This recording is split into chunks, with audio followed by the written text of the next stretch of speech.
Kristen primarily, who were down in the intertidal with us, going over a lot of our local species and their incredible adaptation strategies and what their different unique qualities. It was 3 hours on the water that made my heart feel a lot better. And then we came back and did a fun pressing demonstration. We brought a few specimens back, and Josie showed us how we can press them if we want to try to do some collection, start a collection here at the Panal Center, which I think we do, so we're going to do that soon. So tonight, I really imagine tonight being real informal, and I want to just have a dialogue with people who have been under the water, basically, so they can start talking to you about what we're actually seeing this year. And I had a moment last night where I realized that not everybody is in the world or in our heads the way we are, and so maybe we need to step back for a second and tell a little bit more of the story and what's happening in our intertidal and subtidal habitats right now. And then we can get our folks in here that each have a different expertise, and they can tell you what they're seeing. And so I thought I would actually just start out with a few little slides that tell the story. And if you all know this, I'm sorry that you're hearing it again, but it's good to keep hearing it. And we need the lights on. Oh yeah, right. Maggie, can you turn the lights on? Thanks. I'll be that kind of person. That's the informal. No, I think okay. I'm okay here if you guys are okay. Yeah. Okay. So this collaborative partnership, of which Josie's a partner, Tristan's a partner, Ian is a partner. Grant is a partner. We are called the Kelper Partner, which is a long acronym. That's the Kelp Ecosystem Resiliency, Landscape Resiliency Partnership, blah, blah, blah. I don't even know the name of it. So when the Noyo Center decided to make this campaign for our community, we called it Help the Kelp. And so this is the community, the collaborative effort to address the dramatic decline in the bull kelp forest that we've had over the last 5 years. And the real issue is trying to bridge the gap to a natural recovery. We have no illusions that we're going to do restoration along our entire coastline and bring these species back, but we hope we can buy some time and keep enough spore availability in the water so that the kelp can recover on its own. So this is the map that I tried to show you last night, if you were here last night, where you can see the kind of tan color is the land, and the green color on the left column is what a normal kelp year is like on our coast. And so if you see with each of those successive years, how much less green there is and how much we've actually lost along the coast. And the last 2 years, unfortunately, we haven't had the aerial kelp surveys that give us this kind of data, so we can't add a 2017-2018 column there, but this year we're going to get that, so we will show you again. Oh, bravo. Yes. Fantastic. Yeah, that was good news. So we will be able to add a 2019 there, but I can tell you that it's not any better, and that's what we'll talk a little bit about today. So how did we get here? Well, this is the key that we've been talking about this year, this weekend. This is the pink Naponia sea star. This is the 16 to 24 arm sea star that is a voracious predator of the purple urchin. Without the otter that Josie talked about last night, this is the one that's keeping that population in check. And this is what happens when the wasting syndrome hits. They basically just start to melt. Their arms melt off and they become gooey in a matter of days. And so we've seen the wasting syndrome along the coastline in very discrete areas forever, it feels like, but we've never seen anything to this spatial extent before. So as we move forward in climate change, we're going to see these bigger events, these stronger events, these faster events. Those are the kind of things we're trying to figure out how to respond to, because as you know, management agencies aren't very nimble. So when we have these large changes in our ecosystems, we have to figure out how we can address some of these issues when the management policies will be a little bit farther behind. So coupled with the wasting syndrome, we're following right on the heels of the wasting syndrome, where we lost that top predator, was the warm water blob. So the son of the blob and Godzilla, it seemed like it got the blob. It got worse every year. It's like, what are you going to call it this year? Right, so we had a couple of years of persistent warm water, and it has been formally categorized as a marine heat wave now. And then following that was an El Nino year. So we had 3 years of normally warm water. And bull kelp, our main giant kelp here on the coast, doesn't like warm water, so it doesn't create ideal conditions. So this species is an annual species. It's variable year to year, depending on conditions like El Nino water or whatever.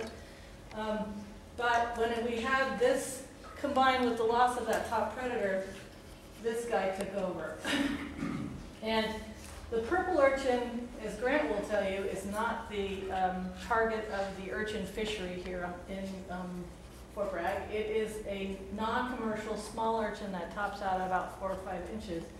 And this guy, we really should have an urchin symposium, because this species is an incredible species.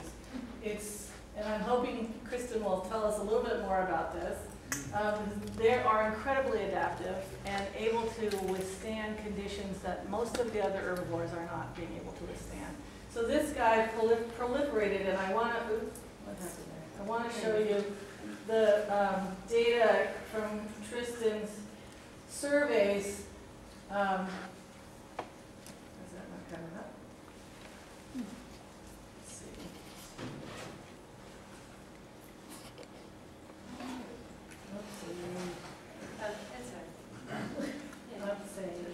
Well, anyway, the data from Tristan's surveys basically show an exact mirror opposite growth curve, population curve for the Pycnopodia sea star that goes down during the wasting syndrome, and the purple urchin that goes completely up. They just completely cross each other. And so we have 60 times, ish, more purple urchin in the environment than we should have. And that, coupled with bad kelp, made for a really quick transition in our habitat. And so these purple urchin, what they do is, I did it again, sorry. What they do is, mass like that on the stipe and the hold fast, and they'll actually chew on it till it breaks free. Or as Josie was saying, sometimes if the conditions are appropriate, they'll actually bend the fronds down and pin them against a wall face, and they'll chew the fronds off. Depending on the species, they'll eat it differently.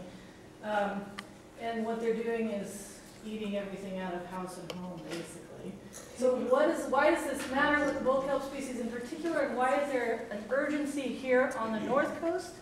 The iconic species that we're used to seeing in Monterey Bay, the macrocystis, is a perennial species. That's the other giant kelp in California.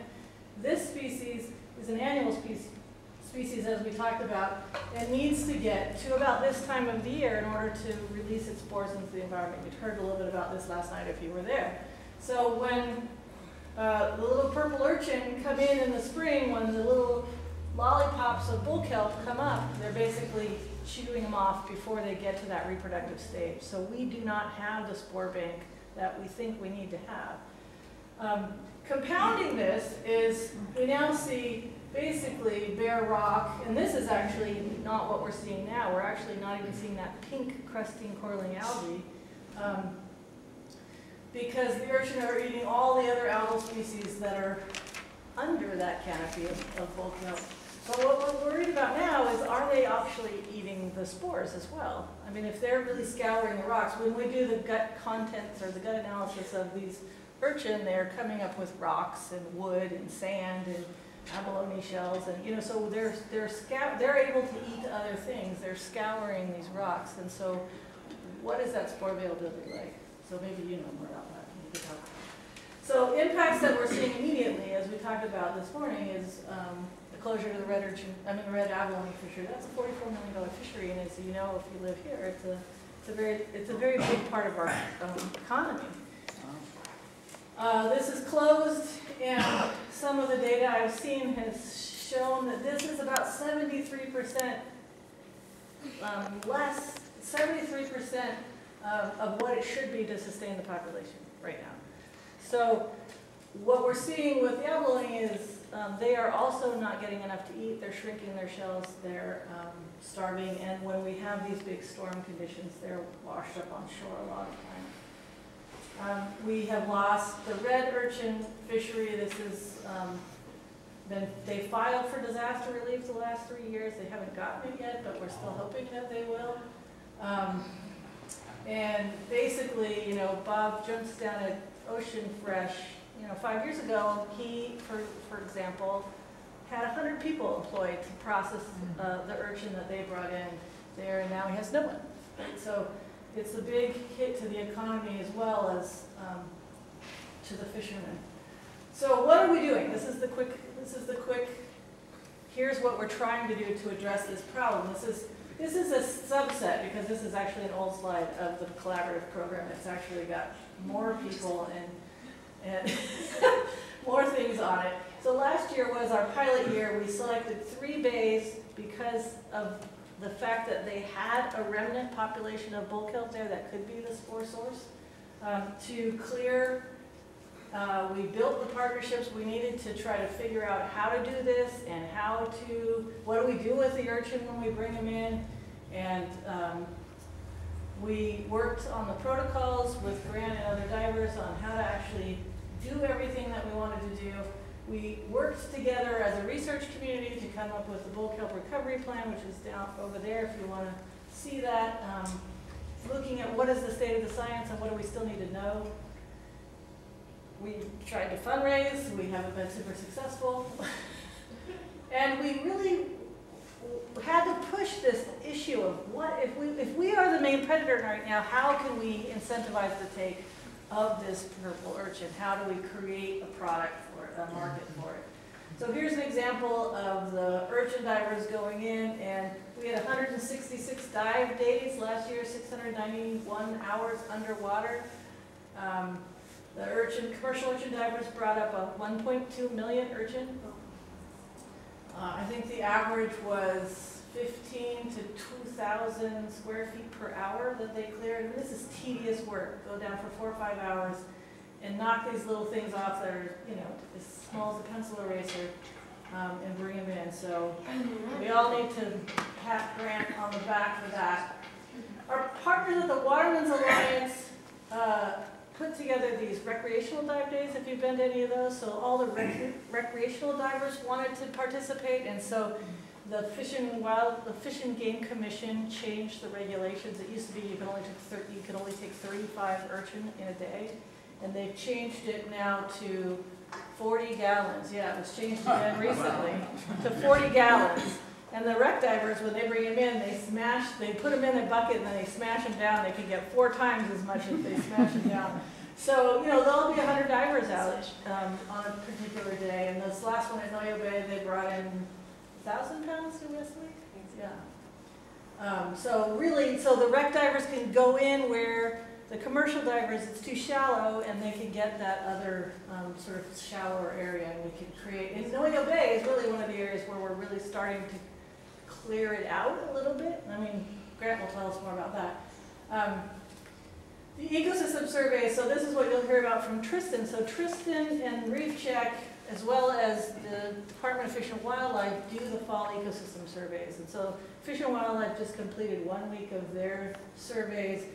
And, you know, we'll hear more from Tristan, but the story is not a great one. We're not seeing a lot of kelp. I mean, we're not seeing much more kelp. We're seeing less every year, it seems like. This year's been really funky for many reasons, and we can talk about that. And the recruitment event for the urchin, even though they're in starvation conditions, is still strong. So they're still reproducing. They're not getting any, you know, they're not diminishing in number. So the abalone story is getting a little worse, and the urchin story is, depending on how you look at it, getting better. So we also have some of our dockside samplers here. I see Tony, Wendy. Yeah, we have a number of people that have been, so every time those divers brought in a catch to the docks, we had citizen science going down there to collect the numbers, and that's how, I forgot that we had this slide, and I already told you all this, but that's how we have these numbers. So we're able to actually quantify the effectiveness of what we've done. And so you might say, what's happening to those cleared areas this year? Well, what we're seeing is a progression of other algal species right now, and we're hoping that next year we will see bull kelp come back, and we now are creating some habitat for some spores to settle. We're hoping. So what's the key to the long-term recovery? As you heard about today, it's definitely coastal upwelling. We need that cold water for the kelp to thrive. We need this guy to come back. This is something that we have seen some sea star populations come back. You see, if you're walking on the coast right now, you'll see ochre sea stars, you'll see bat stars, you'll see leather stars. As far as I know, nobody has seen one of these yet. So that's that. So even if we had larval sunflowers in the water, it would be a number of years before they could have any kind of effect. So we have a little ways to go yet. We need to create that commercial market. And so one of the real bright spots in all this story is that we are working on a restorative seafood product with a company from Norway called Urchinomics. And so what we're doing is bringing these empty urchin shells, that's what they look like when we bring them in, which is a worthless product, and we're turning it into a marketable product within 6 weeks. So we have a trial going on in Bodega Bay right now. Nice. Grant's one of our divers helping us with this collection. We're working out different collection and transportation techniques. And then we hope that once we get all of that dialed in, we will be able to grow this into a bigger thing. So the real key, this isn't can it be done, it's how do we make a difference on a landscape scale, and how do we start producing this fast, basically. I'm not clear what these two slides So that's what it looks like when it comes in, and that's what it looks like after we've, oh yeah, I didn't even say what urchin ranch you get, sorry. So basically what we do is we bring in the urchin that look like that, and we put them in these raceways, that's what they call them. They're basically just tanks. They're not even a raceway, I don't know why they call them a raceway. The tanks now are just troughs, and it's a flow-through seawater system. And actually what we're trying at Bodega, or we want to try next, is more of a trophic system where actually the fecal pellets from the urchin will go into a tank that will have sea cucumber, which is another seafood product. And then the waste from the sea cucumber will go on top of some algal species that is supporting the abalone repopulation program. So that will be a really cool thing, and then we'll polish the water even further. So the Norwegians have come up with a process, and the feed is the real key. So it's actually taking the offcuts of the kombu market in Japan, supposedly, and using that to create a really dense and highly nutritious food. So in San Diego State, where we've been testing, where partners have been testing, feeding the urchin kelp and feeding them the feed that they formulated, they've put on their gonads much faster with the highly nutritious dense food. So now we're starting to ask questions: can we do that with abalone? If we wanted to try to plant out some more abalone, spawn them in the lab and put them in our oasis zones, for instance, to try to help that species, can we feed them that highly nutritious food and get them reproductive more quickly? Because right now, so the test at Bodega is if we brought the abalone into the starving abalone that are emaciated, it took a year to a year and a half for them to become reproductively viable by feeding them every day. So it takes a really long time for the abalone as opposed to some other species. And so the last piece that and I will shut up now because it's really all about our presenters, is that we really want to tell the story to the kids. We want to make sure that they understand the kind of things that we're facing here on the coast. That's why we've done the dome. These are the kids that are going to be dealing with, whatever happens here when they grow up. So we really want to make sure that we instill some strong scientific understanding, especially as we move forward in the face of climate change. So that's basically the story. Does that make sense? Yeah. And so what I wanted to do today is, because this is the time of the year when everybody's getting in the water and we're starting to have these conversations. What are you seeing? What does it look like? What does this spot look like versus that spot? So I actually have asked 3 people to come. If you guys want to come up. Maggie will give you a table. Maybe what we do is, if you want to show slides. Yeah, I have to. Do we we want to push them to the side just a little bit. Yes. Oh yeah, we're gonna unplug it. Yeah, I'm gonna get this in here. Do you want this off to the side? Yeah, a little bit off to the side, yeah, please. So while they're setting up, so you've already heard me allude to Grant Downey. He's one of our divers, our commercial divers. Grant and his dad, Pat, both died for us. Grant is one of the reasons why I asked Grant to come is not only is he a great diver and partner, but he's got little kids growing up in this community, and this means a lot to him. Kristen Elsmore is a PhD candidate at UC San Diego, and I am going to ask you, UC Davis. She's new to me.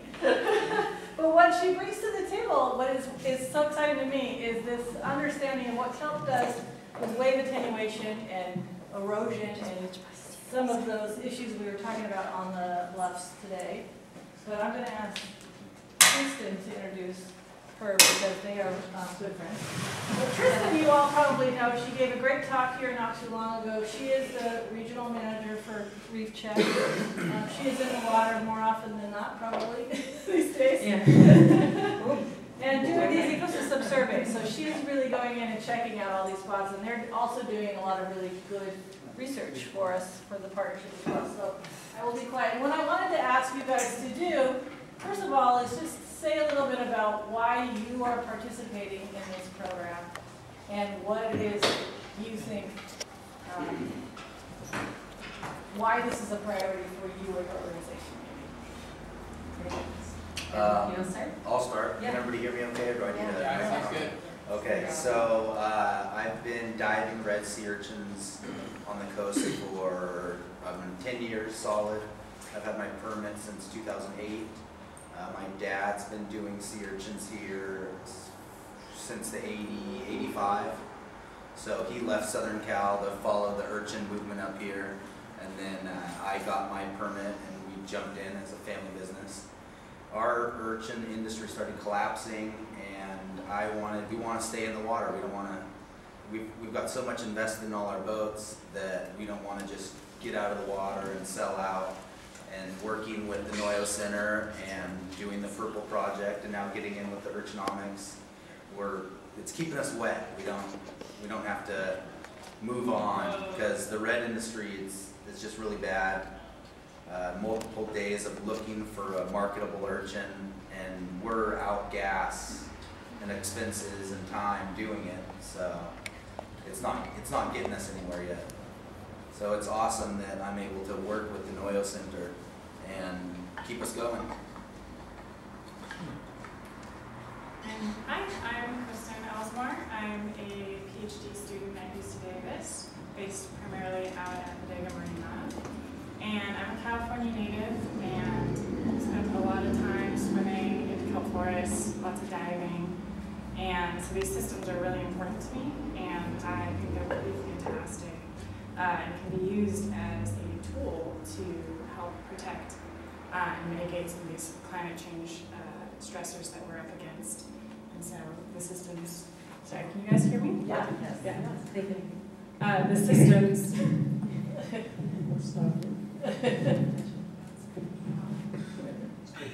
These marine systems, these vegetative systems are really important to me. And you're an expert in inverts. So you're the one we're going to ask all our questions to. Can you say what your PhD is, your dissertation is? Oh, sure. Yeah, so primarily I'm looking to see how kelp forests can modify hydrodynamics or water flow.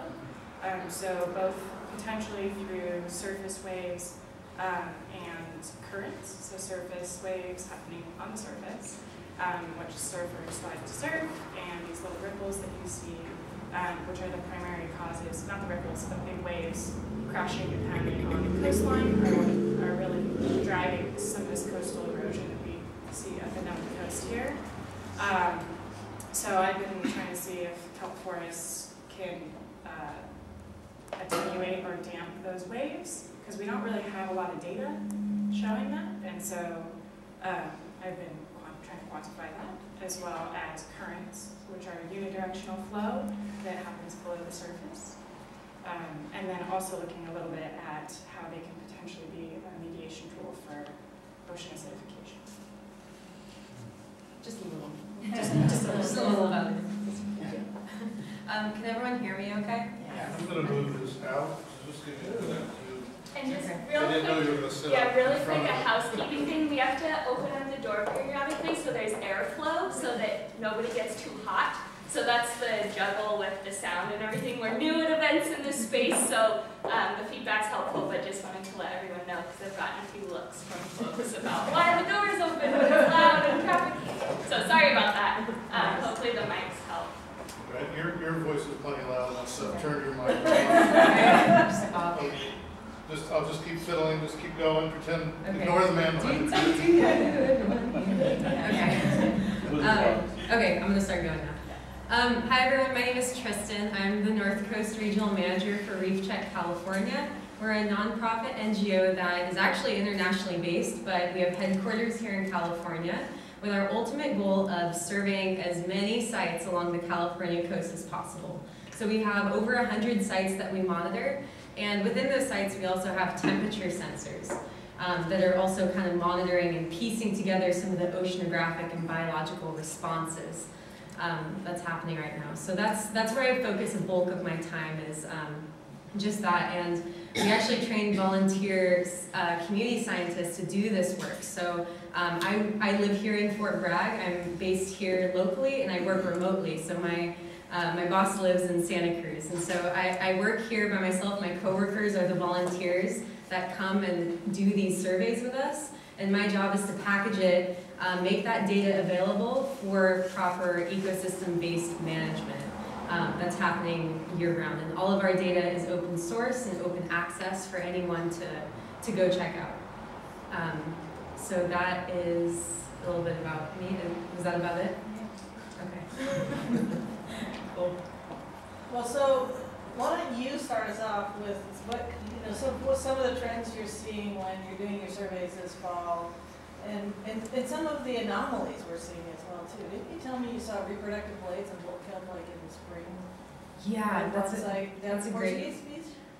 Yeah, at Portuguese Beach. So as Josie mentioned, as a lot of the Seaweed Symposium has kind of touched on, is what we're dealing with in the North Coast, which is this very unique system. We're experiencing a very unique time here.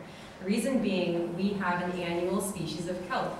And so we rely on very particular temperature cues, chemical cues, to send off that reproductive cycle. And so this year, for example, how many of you were here in May when it started raining like crazy? Yeah, what do you think that did to upwelling? Done. Paused it. It pretty much put a lid on that whole thing. So what we started seeing though was some kelp that had started to come up pretty much get stunted and never reach the surface, i.e. Van Dammed. That was one spot that we went to in April, and I was like, yeah, kelp going off, and I was stoked. Our divers saw it, and then all of a sudden, I go by a month later, and nothing had reached the surface yet. So what was interesting was it kind of paused that from growing, but simultaneously, around June time, our divers went and did our annual survey of Portuguese Beach. And upon looking at the kelp blade, they had already become reproductive, which to my knowledge is pretty early for bull kelp. It should be happening around August, September. And Larry, maybe you can speak to that too for someone who's been up here for so long. Yeah, I saw the same pause. I harvest intertidal seaweeds, and I was noticing with sea palm, really great recruitment this year. February, March were looking great.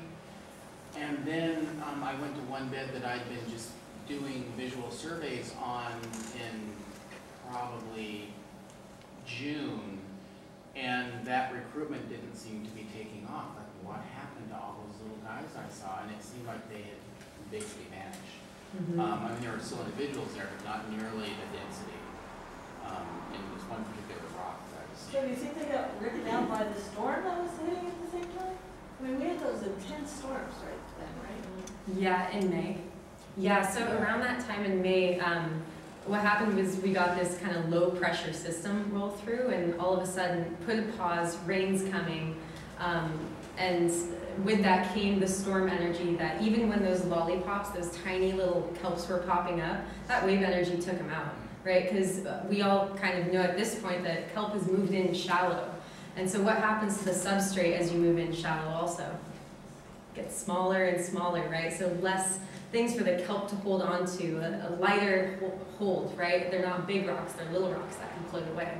So I think that's a really big thing to think about also, is what happens when you do move kelp in shallow. You're not only changing its habitat, its depth gradient, but also the things that it physically holds on to. I actually do have a video to kind of like take that thought, or it's not a video, I think this one's a photo. That's a little abalone kind of climbing up onto the pterogophora, but look how small the substrate is here. This is actually in shallow where you typically see that kelp bed at Van Dam. Yeah. Substrate is the non-biological, the ground, the ocean floor. Yes, so it can be sand, it can be pebbles, it can be cobble, it can be rocks, it can be boulders, it can be reef. Yeah, so tiny substrate.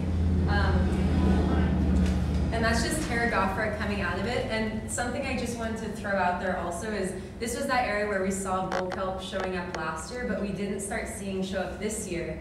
But it's not because urchins are there overgrazing. It's simply because bull kelp isn't there right now. So I think that's something else to kind of think about also is, it's not just the sea urchins that are taking out the bull kelp. It could also be some kind of oceanographic conditions saying, whoa, it's not time for you to grow, or it's not good for you to grow right now. So just keep that in mind also, that urchins aren't our end-all be-all. There's a much larger issue at hand, which is the oceanographic conditions too. Hey, Grant, why don't you tell folks what you... So Grant cleared the oasis zone in Noyo last year, and he's been maintaining that same spot this year. So tell them what you're seeing as far as some of those, what you're seeing in the oasis. The area I cleared in Noyo, I really did, methodically, and I kept just going to the same spot because when I was told what to do, that's what they said to do. It's just take everything, and that's not usually what we do in the red industry because we have a size limit. But I mean, it sounded easy enough, and I cleared a really large area, and it had 7 months without me removing anything. I had been back to the area and swam it and done other things there, but I hadn't removed any more purple urchins. And a lot of the area that I had cleared stayed clear, depending. The only areas that they really came back to were little lines, the most food areas. But instead of having, if it was a table, instead of having 200, 300 urchins on there, there was probably 10, 15. So, I mean, I can't get everything, but the rock itself is getting to grow again. It's not what we call moon rock, where it just looks like the asphalt or the concrete. There's nothing growing on it or anything. There's different colored fuzzes, and we're getting a lot of a red lettuce kelp in the area that I don't know the scientific name, but it's a short, lettucey, leafy kelp that's growing 20, 25 foot on top of the reefs. And these reefs were all covered with urchins trying to eat that. And I pulled them all out of there, and that just flourished and took over the rest of the top of the reef. So it stayed pretty clear, working out of the clearing area to where more into the shallows. If you were in the area, it's where the Trek just washed into, out in Noyo Bay. Into those shallows is where I kind of left off once the program had stopped. So getting to those edges, it's not as predominantly a wall of urchins as it was, and they didn't so much as march into the clearing. They're just kind of hanging out where they are because it is a little bit of a healthy area. So anything that comes through, they'll collect on, but then they just go back to little zones. It's very interesting that they haven't climbed out. How big is the area that you cleared? Just give us a sense of scale. Gosh, I started. Do you know what would you call it? The geography of Noyo Bay. So I even jumped right in front of the sand beach. There's kelp. I swam that. There were a few abalone, and there weren't any perps worth picking. I mean, maybe a handful. And then I worked my way out that rocky point and around the first wash rock that washes in to the north. And then that's the next bay is where the trek washed in. It's that whole little zone. In from the green can.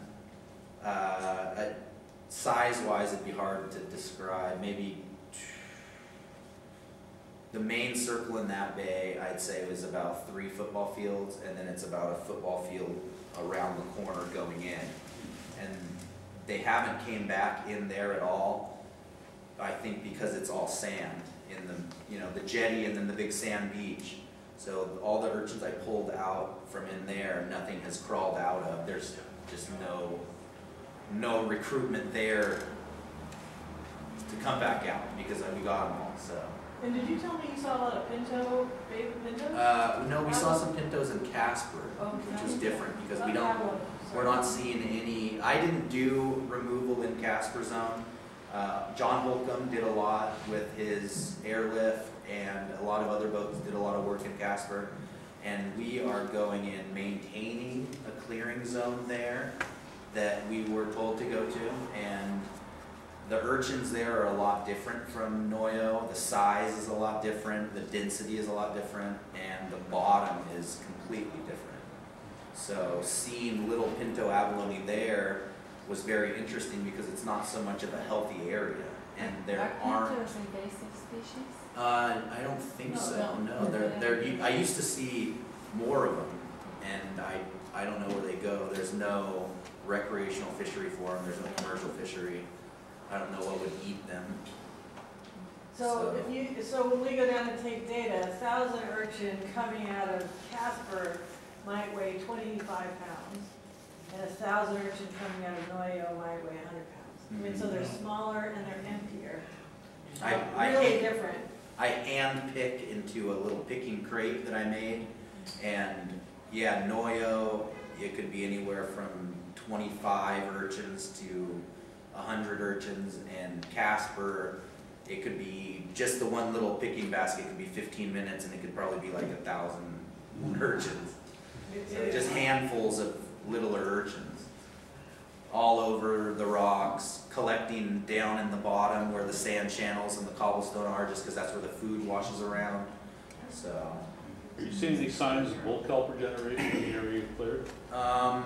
Not in the areas I've cleared, no.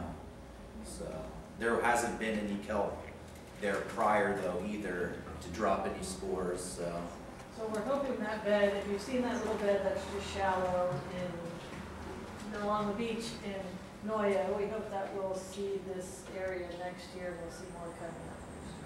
So I just have a question. If the bull kelp disappear, are there spores remaining that would allow the bull kelp to regenerate, or how does that work? So you might know more about the idea of a seed bank, but so I'll let Tristan kind of fill in after I'm done. But the bull kelp is an annual species, which means that it comes and goes every year, give or take. And so if they're gone for a really long time, there's not going to be new spores that are released to supply the area. But there's been some work looking at how long these seeds can kind of stay on the bottom. And so you might have a better sense of the timeline of how long we can really be. Yeah, so there's, again, Kristen hit it on the head. We just don't know. We don't know how long bull kelp can stay. And if they do have a dormant stage, maybe, this year wasn't good. How long do those spores stay out? Do they hang out for another year? Or are they pretty much dead after that point? We don't know the answer, but we will know the answer if next year some bull kelp starts popping up in those spots. Because again, temperature and chemical cues can be playing a role in that as well, in addition to grazing. But to answer the question of will these spores actually reseed these areas? What's the potential of that? One thing Reef Check is starting to do now is we're starting to think about what we can do to supplement some of this research. In areas where urchins are being cleared, are spores, question one, are spores settling in those cleared areas? And so we have, I've been talking to a few folks in Ireland and University of Alabama to go out and collect rocks from urchin barrens, from kelp forest sites, and say, hey, do these little rocks even have spores on them? And if so, how far from the remnant kelp patch were they traveling? Are they related? Are they all coming from the same individual? Those are questions we don't know the answer to yet, but it's really interesting time to see where the research, or if it can answer those sorts of questions, in addition to the work that's being done to remove urchins. I mean, if you're intervening, if man is intervening, taking the urchins out, why not intervene and reseed the spores where you've taken out the people? Purpose here. That's a great question. Do you have Sheila and I have discussed that a little bit. I think it would be a great idea. I mean, I'm already going down pretty much empty-handed, so I would have no problem. Burying reproductive fronds, I guess, would be the best. So we've actually done some pilot work on this with macrocystis, so in Southern California, and they just put them in, they take these reproductive blades and put them in a mesh bag and bolt it to the bottom of the seafloor. And they've used they call them seed bags, surprise. And that's been a successful method in the past, but it does change the gene flow in the area, and so I'm not sure how much of an issue that would be if there's literally nothing here. Right, genetic diversity is the big issue. So we would like to see this come back on its own, but that is the next step. If we don't see bull kelp coming back in these oasis zones this next year, we probably will do some of that and see if, I mean, that's the next logical step. Why would it change the genetic pattern or distribution in the area for harvesting the spores locally? Well, the idea would be, if you were to do this seeding project to address that exactly, where if you were getting spores, putting them in a bag and putting them all over the place, you wouldn't get it from one individual. You'd get over 100, right? You would get as many different individual spores as possible so that you increase the likelihood of not creating a genetic bottleneck. A bottleneck being something that'll inhibit the population from naturally flourishing the way it could. Example being the otter, right? Let's tie this back, and we talk about genetic bottleneck. That's a Class A example of a species that we touched on earlier, where you'll see that small remnant population off the coast of Big Sur, right? Doing well, 50 individuals. What happens when things inbreed? Right? Right, you get deformities, you get abnormalities. The population itself will become less fecund, right? Less able to reproduce as much as it possibly could. So that would be the impetus of having as many individuals seeding one area as possible.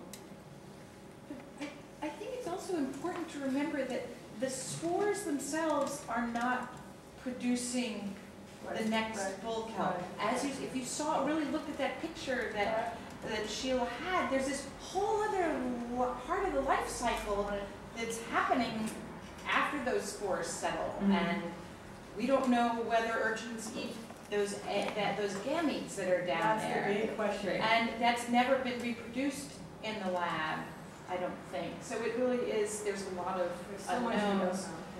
Just to be clear. One question is, have the sori actually been dehydrated and kind of stored? Has anyone stored sori patches Great question.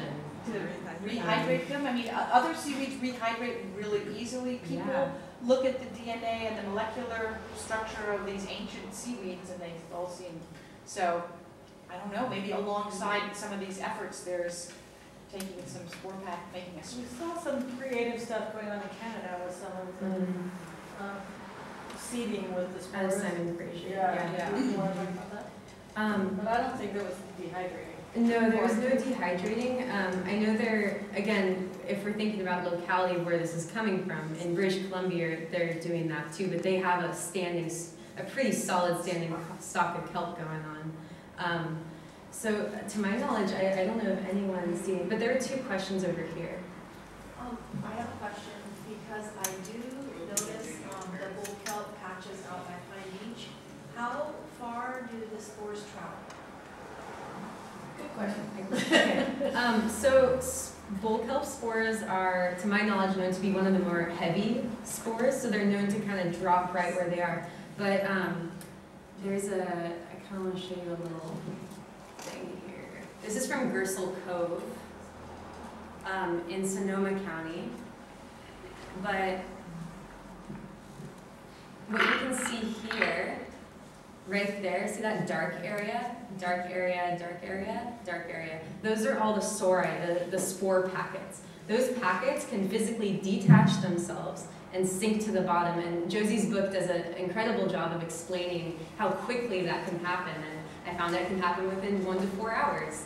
And so with the dropping of that packet, it needs to be timely, because you think about it too, kelp on the ground, that's like, it's gonna get munched, right? So to answer that question, it's known not to go super far, but what's interesting about this case is this kelp that I'm showing you right now is actually not even physically attached to the bottom. I thought it was, but when I came across it, it was actually urchins pinning it down.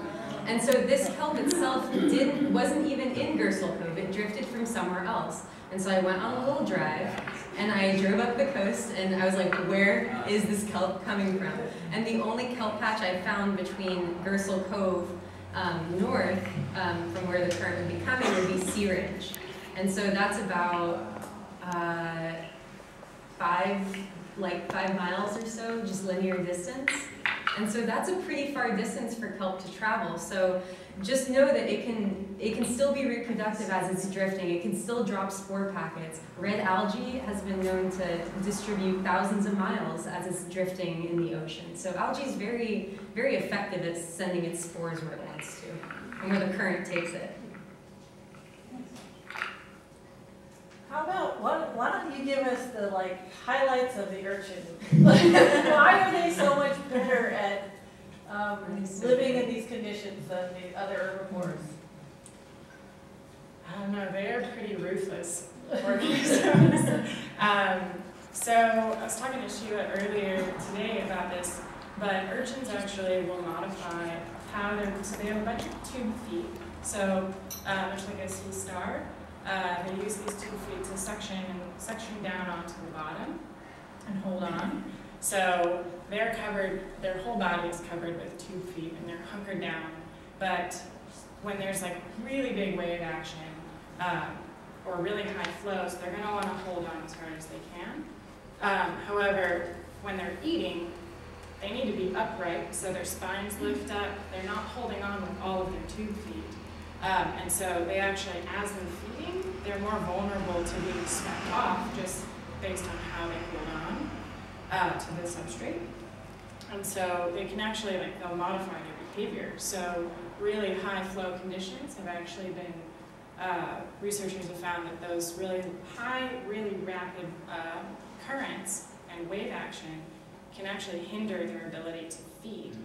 And so we're talking about maybe some areas that look like they might be in more hydrodynamically intense areas, and the urchins aren't really taking over there. There's some smaller populations of vegetation, and so maybe this change in behavior could be what's allowing that to happen.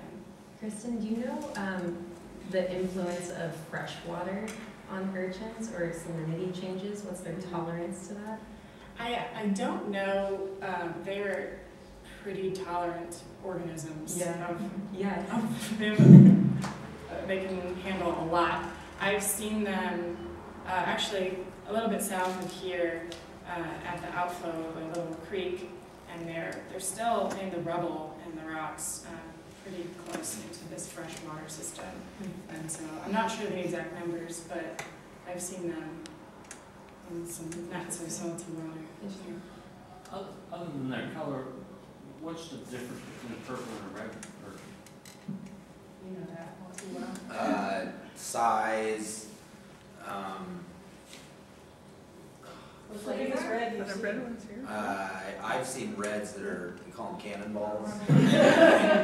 They're huge. They're not really as marketable just because the piece of uni that comes out of it is about the size of my hand, literally the size of my hand. But the purples, like Sheila said, the biggest purple I've found is 4 inches. A purple that big is marketable. There is a market for purple urchins, and it's only about a month out of the year when they're good, in October. I don't know what that has to do with water temperature or what, but it seems like October is when the purples are usually pickable, but it needs to at least be a 2-inch or larger urchin to be able to be, dealt with. It starts, the reason why they do it right before is by winter they're starting to reproduce. So you want to get them before they reproduce, so the unis, they're all filled up. And how old, those big red, how old are those urchins? I don't know. 200 years old. Really? Yeah, they get huge and they're really long-lived. Wow. Really long-lived. The reds to the 200, how Yeah. long do the purple are 75 years to 100? Yeah, they don't know. They don't know for those They ones. don't. Longer than us, so in some cases. As to what Kristen was saying about the purples and the urchins being able to sense the movement and everything, even when I'm down there underwater, if I'm going over a big patch or I'm clearing anything, if I kick my fins on a wall behind me that has them on there and just blow water over them, and then I turn around to go clear that area, they're all holding on to the wall. I can't catch them off guard, and I just have to swim away and come back to them. Because I'm doing everything by hand. If I'm using a tool, I found that using a tool slows me down. So it's almost like you catch them off guard. It's like I'm scaring them. I just get them real fast. So tight that you can't hold, it's hard to hold them. Yeah, they hold on, and especially if I do it on accident, and if they're just here and I'm wiping an area, and then I'll go to wipe and get like 3 or 4 in one, and then number 2 is holding on somehow. Then, it spines me in the hand, and then I got to get all the rest of them. I smash that one. It's challenging because they are just like a ball of daggers. Yeah, yeah. I mean, I have a few. I did perps on the 11th and 12th, and I have like 2 spines in this finger, a spine in my Yeah, it's hand. a new one. Yeah. But it's not terrible. That you can get spine really bad where you need to get it cut out. So if you're in the tide pools, be careful, because that's probably where it's going to happen, because you're going to slip and fall. Well, then you talk a little bit about some of the stranger things you've seen them eating in the last couple of years. Red urchins will eat everything, but I would say, maybe a little more picky. But these purple urchins, they'll eat anything. I've found them not just in the collection areas, but in all over. Jellyfish, wood, birds, it sounds bad, dead birds, sunfish, a backpack, clothing, trying to eat everything. And and you can tell they're eating because if you pick up the item, that's what we like to do. You can pick up the item and you can just shake them off. They're not even holding on. And set it back down, 15 minutes later, they're all back on it. So we have some urchins, because we're doing some experiments on their attachment strength, trying to see if there's a difference between urchins from barrens, which potentially are weaker because they don't have as much food, and urchins from kelp forests. And in this process, it's been a little challenging because they eat everything. So we have them in the tanks in the lab, and they're definitely eating each other. We have about half as many as we started with because they have eaten each other. And some researchers found that they don't like to hold on to towels, like towel material. And so we tried a bunch of different soft structures to try and contain them into this flume, which is just a giant tank that can pump water at different speeds, so we can simulate really intense ocean conditions. And so we lined the tank with foam, and they ate it. So, wow, it's been interesting trying to keep them in one place because because they're eating our barriers, they're chewing through the plastic. We had a question over there, and then I saw this gentleman and this gentleman. One of them got answered about the A. And I have a question for Grant about, there is no red commercial activity going on at all right now? I dove last month and turned in a product. And then another diver, I think, got a day in last month and turned in a product. So there's no shipment to Japan anymore? No, most all of the red industry is domestic lately. I know I can speak for my buyer, Bob Jones at Ocean Fresh, and he's bringing in urchins from Peru to fill his markets because there is such a domestic market. And I don't know what's going on down there, but I saw their urchin. It looks good. It looks marketable. I do have one more question. Why did they go after the whole fast? I didn't understand that part. Well, that's the easiest thing for them to get to, but especially this year, I saw some areas where they weren't going after the hold fast or anything at the top of the reef, the kelp or anything, and it was bull kelp, and they were more just kind of waiting down below. Have you seen that? Yeah, there's this theory called the whiplash theory, and it's pretty straightforward. Basically, if you're up on a pinnacle, are you going to get more wave, less wave action? More, right? And so that's why we typically see kelp on the tops of these pinnacles, is because what are they doing? Standing still? Right? Every time the waves come in, we're just... And that actually has the ability to physically whip urchins away from it. And like Kristen was saying, with tension strength, right? That's going to completely inhibit it from being able to eat. So, yeah, hydrodynamics play into it, the shape of the bottom play into it, so yeah. In a healthy kelp forest, you don't really see urchins out and about. Usually they're hunkered down in cracks and crevices, and they just pretty much survive on detritus or bits of kelp that fall, blades of kelp that kind of drift in nearby, and they'll just munch it up. It's easy, it comes to them, same as abalone. But in these really rough conditions where we are losing our kelp forests, where there's nothing there, they're forced to come out and be more aggressive in how they feed. And you see that with abalone as well. As this transition happened and we lost all of these nice blades of kelp that usually fall to the bottom, those are gone, and they're forced to come out of these really protective spaces where they're protected from wave action and currents and predators, and they're forced to come out because they're hungry. Thank you. Yes. I was curious what how they're sensing food. So are they just randomly moving about eating things, or are they actually smelling something? So you mentioned there's a bait or a food that they're eating. Somebody tried baiting them in traps or something like that, or in nets. Do you know about urchin? I actually sense, don't urchin have, I don't know. I haven't done the research on that.